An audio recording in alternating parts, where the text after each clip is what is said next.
রিশাদ হোসেন বাড়ির পাশের নদীর মতো, কখনো খরা কখনো বহমান ধারা। লেগ স্পিনারের জীবনটাই জানায় এমন। জাতীয় দলের জার্সি গায়ে সময়টা ভালো যাচ্ছিল না রিশাদের।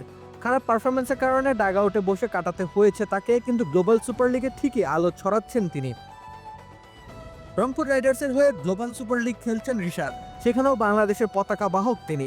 রোমাঞ্চকর প্রথম ম্যাচে হেরেছিল রংপুর, সে ম্যাচেও রিশাদের নামের পাশে ছিল একটি উইকেট।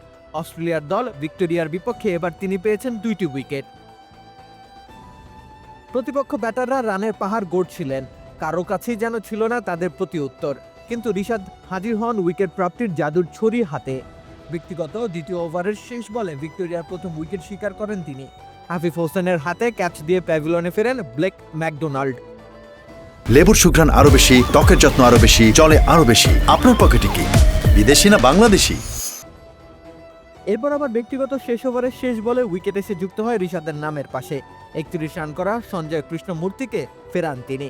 এই 2 উইকেট প্রাপ্তির পাশাপাশি মোটে 23টি রান খরচা করেছেন রিশাদ। তাতে করে ভিক্টোরিয়া রানের চাকার গতি হ্রাস পায়। রিশাদ যখন 22 গজে আসেন বল হাতে, তখন ভিক্টোরিয়ার সঙ্গেও 6 ওভারে 50 রান। যেই ধারায় এগিয়ে যাচ্ছিল ভিক্টোরিয়া, তাতে করে জয়ের লক্ষ্য রংপুরের হাতের নাগালের বাইরে চলে যেতে পারত, কিন্তু তেমনটি হতে পারেনি রিশাদের কারণে। দারুণ খেলতে থাকা 2 ব্যাটারকেই তিনি দেখিয়েছেন সাজঘরের পথ। তাতে করে রান তোলার ছন্দে পড়ে ভাটা, আর তাতেই বাড়ে রংপুরের জয়ের আশা। রাকিব হোসেন রুম্মান, খেলা 71।